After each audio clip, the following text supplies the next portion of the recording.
Bernard Baris cultive du colza depuis 40 ans. Sa production a 3 débouchés, l'huile alimentaire, le tourteau destiné aux animaux et surtout le biocarburant.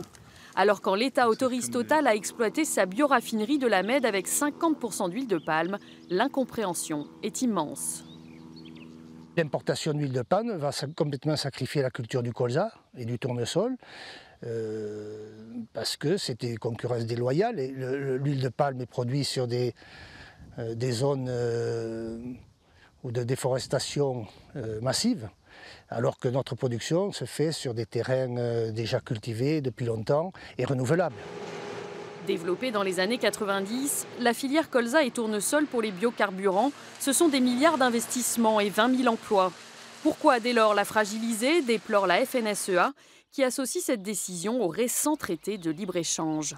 C'est le symbole de ce que nous avons dénoncé déjà en décembre dernier. Mercosur-CETA, attention à ce que l'on signe. Pourquoi? Parce que d'un côté, on a un cahier des charges au niveau des productions agricoles françaises qui va en augmentant, et de l'autre, on nous dit pas de problème, on signe des contrats, des actes commerciaux avec des pays qui sont capables de rentrer de la marchandise moins chère que vous, mais qui ne respectent pas les cahiers des charges, surtout environnementales, de la production française.